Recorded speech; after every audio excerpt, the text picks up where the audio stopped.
माऊली सांगणार आहे आज. संतांची जी नदी आहे ती भक्ती प्रेमाचा प्रवाह आहे. त्या नदीचा उगम संतांच्या हृदयातून होतो आणि मानवांच्या हृदयामध्ये ते मिळतं. संत सज्जनाच्या अंतःकरणामध्ये अशी अनन्य भक्ती प्रेमाची गंगा सदैव वाहत असते. त्यामुळे संतजनांच्या द्वैताची भावना पूर्ण नष्ट होऊन जाते. आता इथे काय समजवलंय ज्ञानेश्वरीने, द्वैत भावना संपवायची असेल तर हृदयामध्ये प्रेमाचा उदय झाला पाहिजे. जसा जसा शुद्ध प्रेमाचा हृदय मनामध्ये होत जाईल तशी तशी द्वैताची झाडणी द्वैत निघून जाईल. ज्ञानानं द्वैतात आणि अद्वैतामध्ये कुस्ती खेळली जाते आणि आपण जिंकलो तर अहंकार येतो. पण प्रेमरूपी गंगा ही अहंकारालाही वाहून टाकून गेली. म्हणून महाराज म्हणतात, जैसी गंगा वाहे तैसे त्याचे मन, भगवंत जाण तया जवळ. आता भावपूर्ण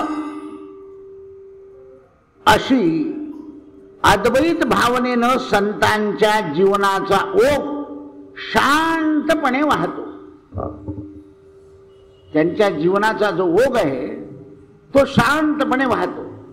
जीवनशैली शांत राहते संतांची. अर्जुना, या विश्वामध्ये धनधान्य पिकवण्याकरता ज्याप्रमाणे अनेक लोक नदी रूपानं जीवन वाहत असतात, त्याप्रमाणे संत सज्जनाचं जीवन म्हणजे विश्वदेहातील वाहणाऱ्या सगळ्या रक्तवाहिन्या शांत करतो.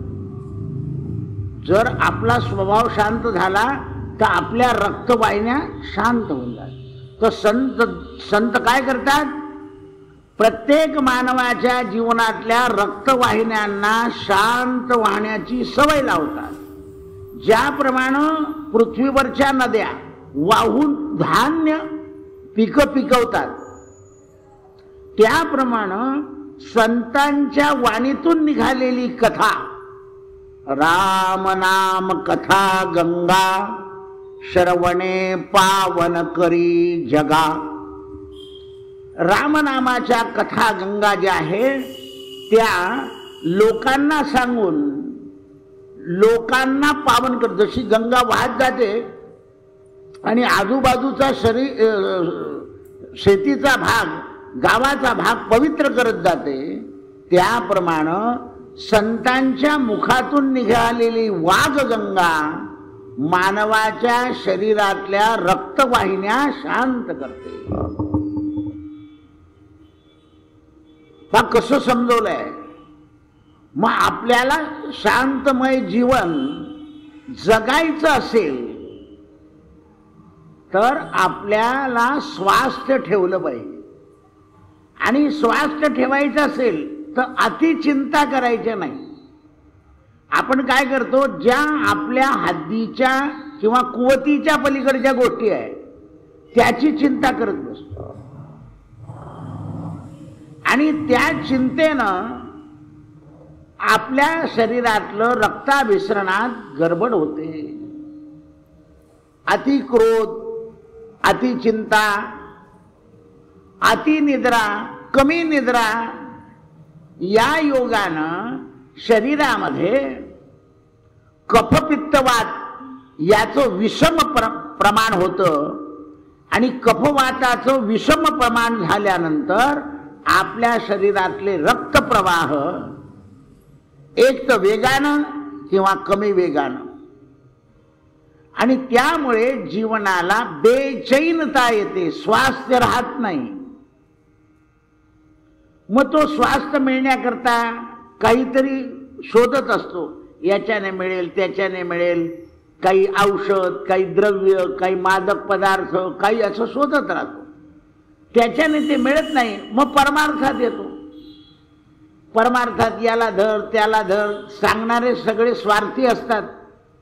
ते असं सांगत नाही की तू शांत राहा, तो हे अंगठी घाल भलं होऊन जाईल, ते अंगठी घाल भलं जाईल, अमुक ठिकाणी 12 खेटे घाल. तुम्हाला ईश्वर चिंतने व्यतिरिक्त दुसरं साधन सांगायला नको त्यांनी. पण लोक सांगतात अनेक उपाय. काही लोक म्हणतात स्वास्थ्याकडे तीर्थयात्रा फिरून या, तिथे आपण राबडीच खात फिरतो. ज्या तीर्थाला गेला जो बनारसचं पान तर पानच.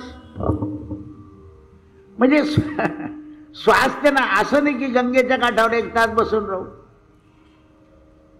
कारण ज्याच्याने स्वास्थ्य लाभाला पाहिजे, ज्याच्याकरता जातात त्या गंगा स्नानाकरता, तिथलं निसर्ग रम्यच पाहिलं पाहिजे. समुद्राकडे गेलं तर समुद्राकडे पाहत राहा. म्हणून ते म्हणतात संत मात्र भगवंताकडे पाहत राहतील, पर्वताकडे पाहत राहतील, नद्याकडे पाहत राहतील की देवा तुझी कशी करणी आहे. अजानंभी तुझी लेकरे तू सर्वांचा पिता, गातो नमितो तुझ्या गुणांच्या कथा. म्हणून दैवी प्रकृती अमाप पिकवावं संतांच्या जीवनाचा हेतू असतो. प्रत्येक मानवाच्या प्रकृतीमध्ये दैविक पीक जमलं पाहिजे आणि दैविक संपदा वाढली पाहिजे.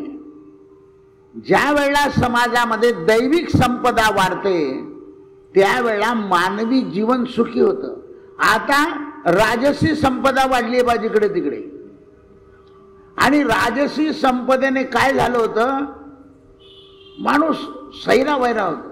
या 8 महिन्यामध्ये राजसी संपदा एकदम थांबून गेली. शिक्षण थांबलं, व्यापार थांबला, लक्ष्मी थांबली, फक्त काय चाललंय काहूर काल पहा. कारण राजसी वाढली, राजसी वाढल्यामुळे तामसी झाली. तरी आपल्या देवदेवतांचा देश असल्यामुळे बाकीच्या देशापेक्षा तामसी कमी आहे. कारण संतांच्या दैवी संपत्तीमुळे अजून भारतातला मानव 50% चांगला आहे. नाही देवळात येणार पण बाहेर तरी हात जोडणार, नाही आई वडिलांची सेवा करणार पण निदान 1000-2000 रुपये असे फेकणार, घ्या कितीक दिवस राहता कोणास ठाऊक असं तमोगुणाने म्हणणार, पण करणार. कारण हा मूळ रामकृष्णांनी चरणाला लावलेला देश आहे.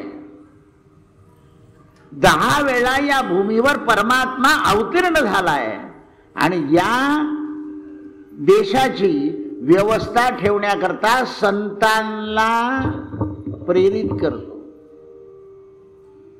आता अर्जुना, जसे संत महात्म्य वास्तविक करीत असतात त्या गावातून आजूबाजूच्या पंचक्रोशीमध्ये साधू संतांनी परमात्म्याच्या स्वरूपाचं, ज्या ज्या भागामध्ये संत मंडळी राहते ते काय करतात, काही ध्यानाला लावतात, काही चिंतनाला लावतात आणि काही भजन कीर्तन करायला लावतात. याच्याने काय होतं, ध्यान, भजन, कीर्तन आणि प्रवचन याच्याने दैवी संपत्ती जागृत होते. अरे आज एकादशी आहे, चला रावळामध्ये. आज चतुर्थी आहे, चला रावळामध्ये. आज मकर संक्रांत आहे, चला मंदिरामध्ये. लोकांच्या मनामध्ये संत या सण, व्रत, उत्सव याच्या योगाने दैवी संपत्तीचा, अंघोळ लवकर करा, आज मकर संक्रांतीचा पर्व काळ आहे, इतक्या वाजून इतक्या मिनिटापर्यंत. आता एक भगिनी आणि पुरुष आले, ते म्हणाले दादा 8 महिन्यामध्ये जे मिळालं नाही ते मिळालं.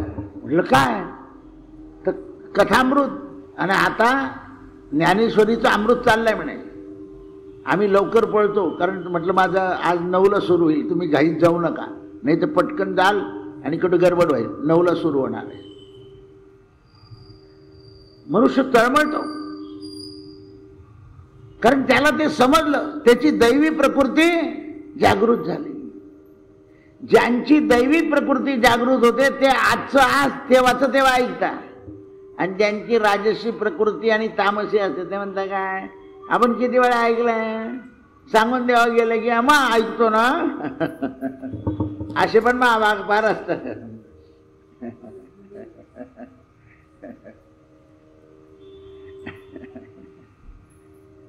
असं आहे ते. दैवी संपत्ती झाल्याशिवाय मनुष्याच्या श्रवणाची जी आवडी आणि गोडी आहे ती लागत नाही. राजसी संपत्ती आणि आसुरी संपत्ती माणसाला विसर पडते.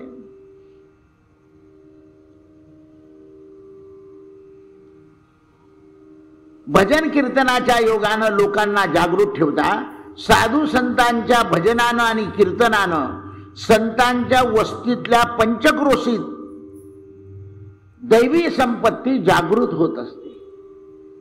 पहा तुम्ही आता गजानन महाराज, साईबाबा, स्वामी समर्थ, नरसिंह सरस्वती यांच्या योगानं घरांमध्ये दैवी संपत्ती करता कथा पाठ जरी सकाम असले तरी दैवी संपत्ती, दिवा आरती, रोज पूजा, घरामध्ये दैवी संपत्ती.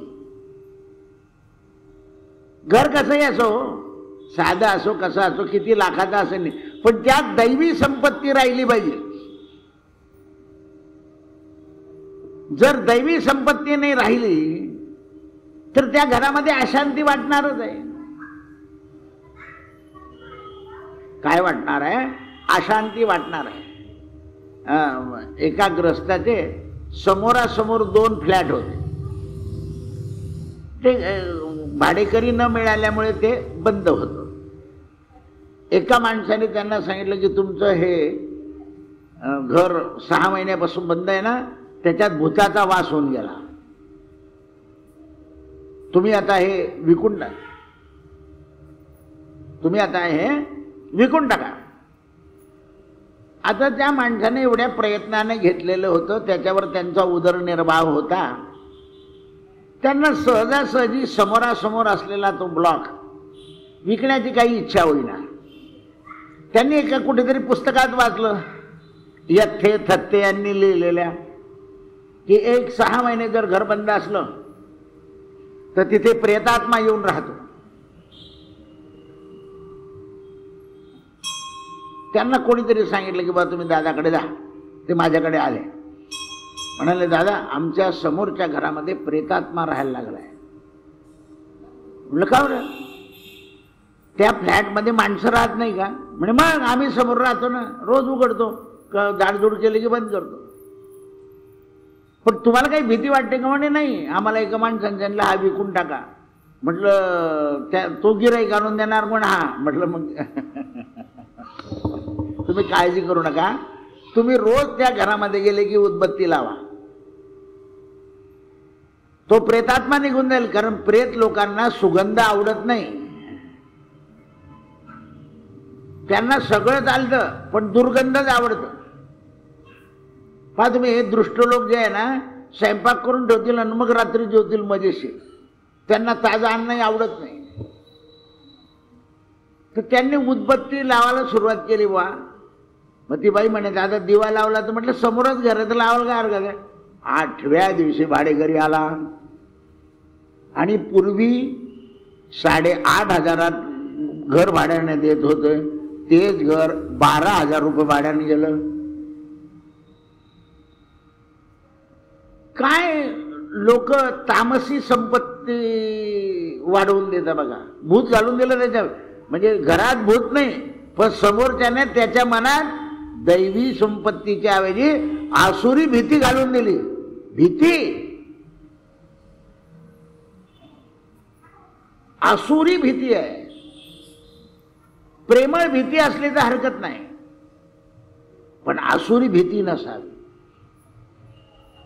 कोणालाही तुम्ही मार्ग सांगाल तर भय दाखवू नका.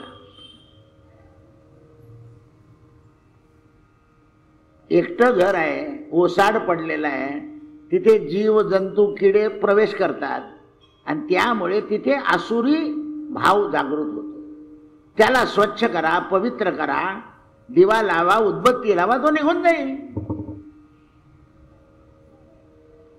वरचा येणारा ढेकराला जर एखादा रस मिळाला तर तो खालच्या मार्गाने निघून जातो. तुमच्या शरीरामध्ये सुद्धा तसंच आहे.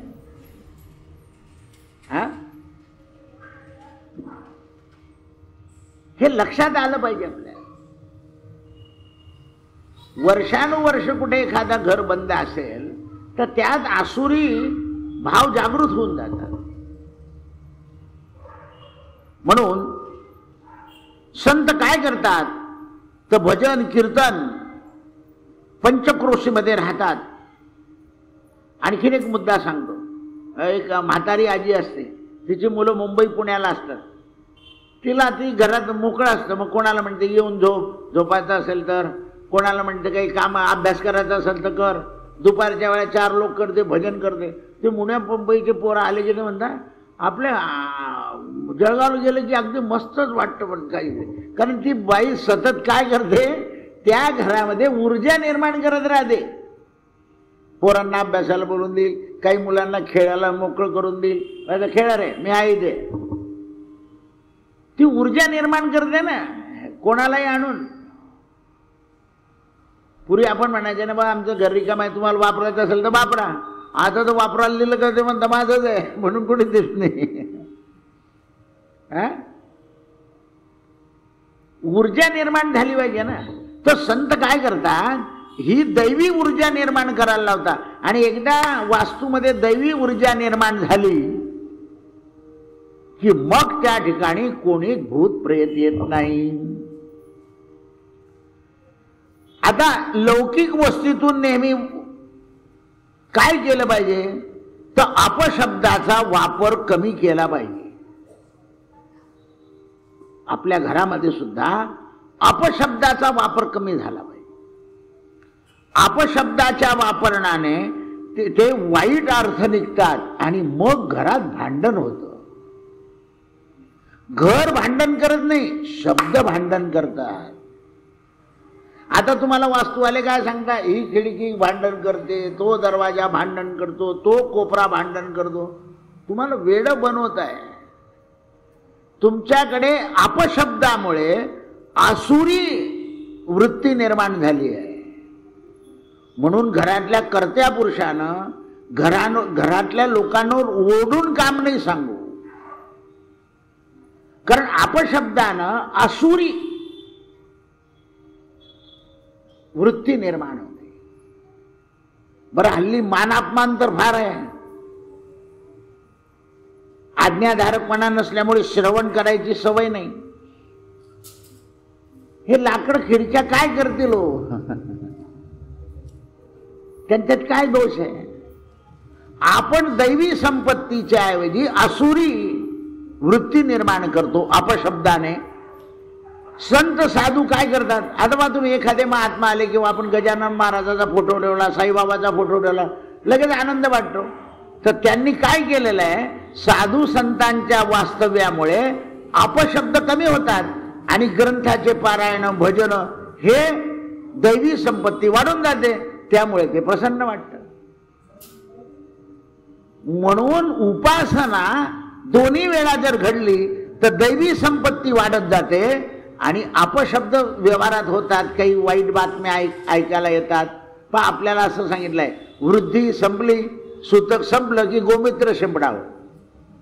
म्हणजेच काय केलं, जी वाईट ऊर्जा होती, आपण किंवा आता सूतक झालाय त्याच्यातून बाहेर पडलो. आपलं 11 दिवस झाला, वृद्धी आटपली, आपण मोकळे झालो, सगळ्यांनी स्नान केलं, गोमित्र शिंपलं, म्हणजे ती ऊर्जा संपवली आपण आणि चांगली ऊर्जा सुरू केली.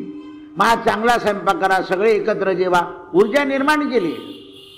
म्हणजेच काय केली, दैवी शक्ती उत्पन्न केली. आजची तुमची शब्द ऊर्जा आहे, पण आध्यात्मिक शब्द दैवी शक्ती आहे, राजसी शक्ती आहे, तामसी शक्ती आहे.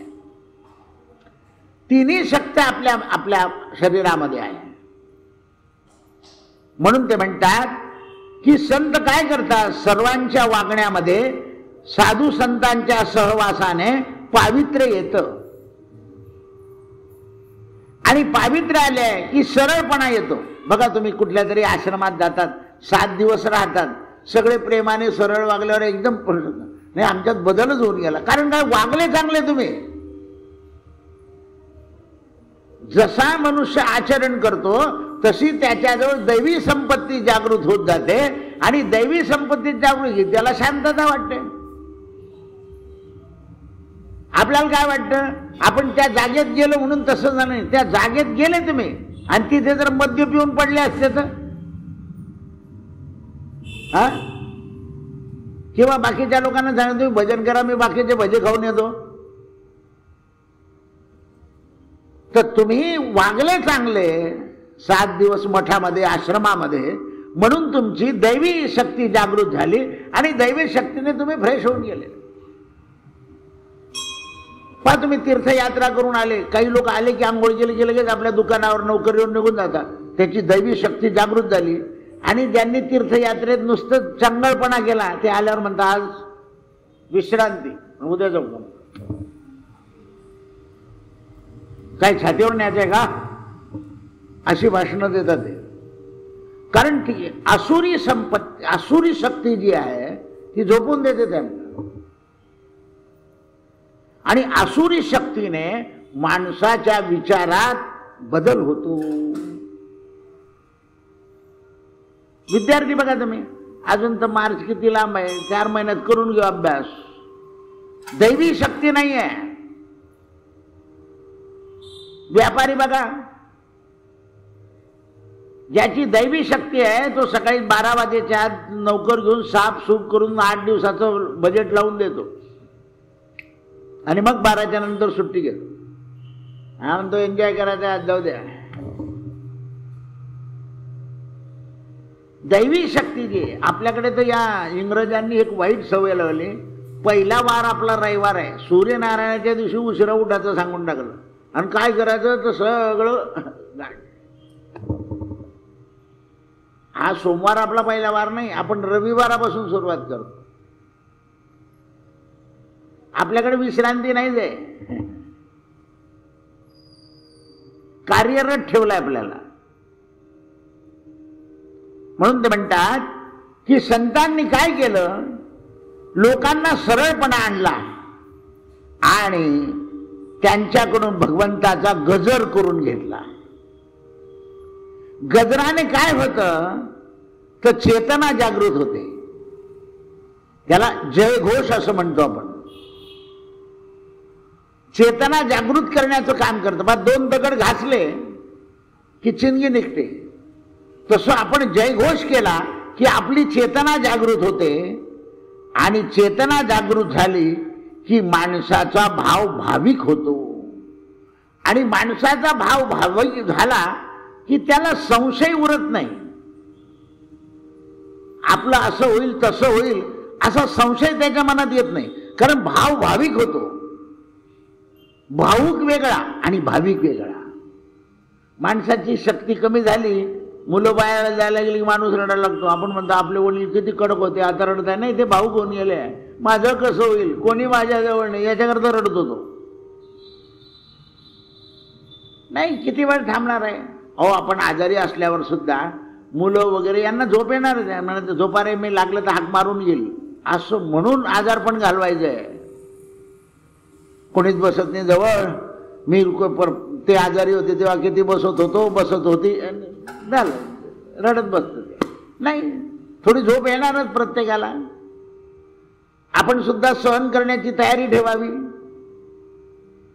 ही दैवी शक्ती असेल तर सहन होतं.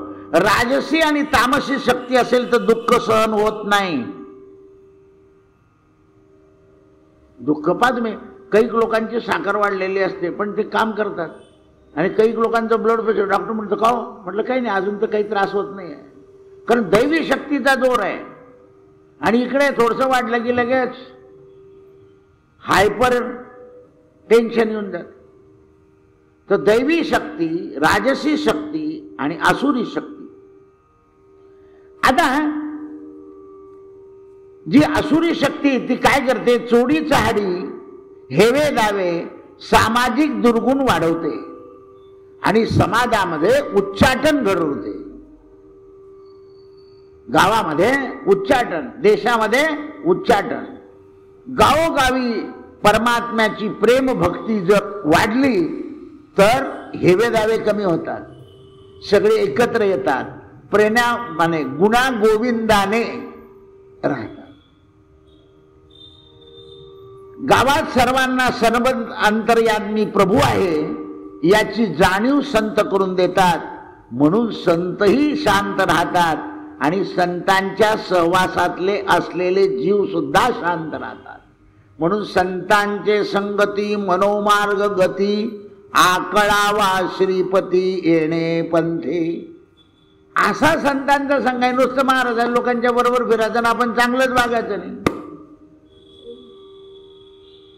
आपली दैवी शक्ती जण आहे. आणि महाराजांनी सुद्धा बा तू कितपत माझ्या बरोबर राह त्याला सांगितलं पाहिजे. घर जाळून तीर्थयात्रा करायला नाही लावायची.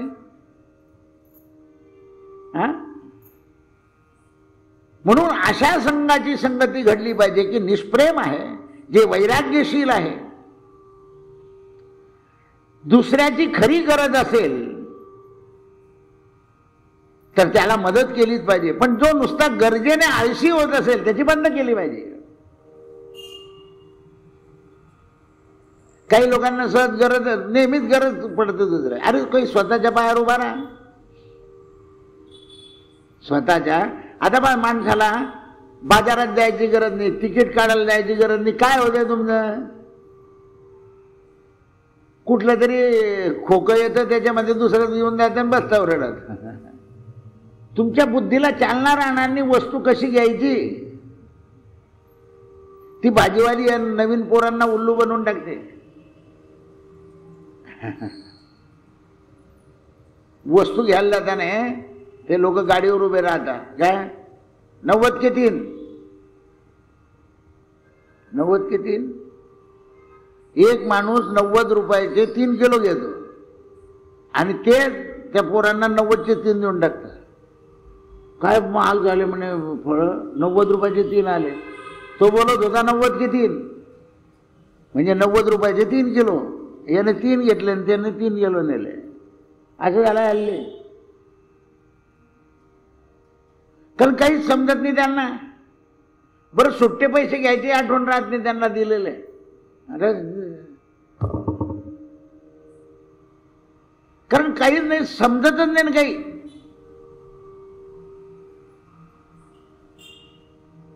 कारण संपत्ती आहे.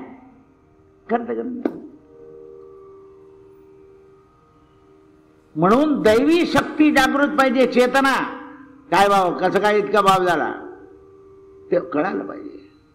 दैवी शक्तीने चेतना जागृत राहते, राजसी शक्तीने क्रोधात जाते आणि तामसीने नाश पावते. म्हणून दैवी संपदा सुंदर विषय. घरादारात पहा, कोणत्या डब्यात काय भरलं आठवलं कोणत्या बाईला? दैवी शक्ती जिची जागृत आहे. जिची दैवी शक्ती जागृत नाही ती डबेच उचकत बसते बघ. आणि गाईच्या वेळेला त्याच्यावर लिहिलं असतं साबुदाणा आणि भरला असता उडीद.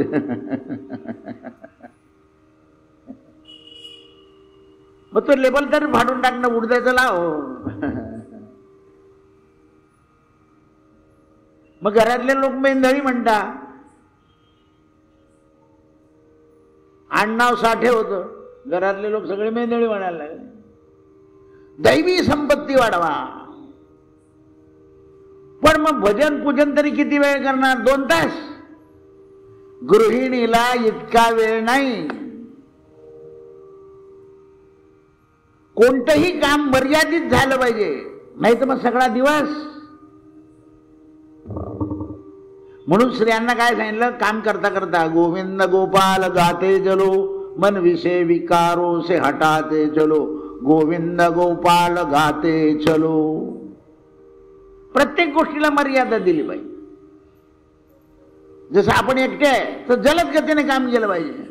आणि ज्या कामाची गरज आहे ते काम आधी करायचं. क्रमाने केलं तर मग महत्वाचं काम उशिरा होऊन जाईल. महत्वाचं काम उशिरा होऊन जाईल. म्हणून दैवी शक्ती सर्व ठाई एक भाव अशी वृत्ती संतांची असल्यामुळे संत जगामध्ये दैवी शक्ती जागृत करतात. आपण सुद्धा समभाव जर घेतला तर आपल्यामधली दैवी शक्ती चेतना जागृत होते. आता उद्या संत आणि साधूंच्या इथे परमात्मा वैकुंठात राहतो आणि संत भूवैकुंठात राहतात. दोन्ही वैकुंठात राहतात, संतही आणि देवही. पण देव वरच्या वैकुंठात राहतात आणि संत मात्र भूमीवर वैकुंठ निर्माण करतात. आणि म्हणून आपल्या पंढरपूरला भूवैकुंठ असं म्हणतात. तर आता आपण भूवैकुंठाची यात्रा उद्या करू. कुंडली वरदा हरी विठ्ठल श्री ज्ञानदेव तुकाराम गोपाल कृष्ण भगवान की. भजन होईपर्यंत इथेच बसतो. आज सत्यगुरु राये कृपा माझ केली परिणाय घडली सेवा काही. मस्तकी तो जाणा ठेविला कर. तू काढायला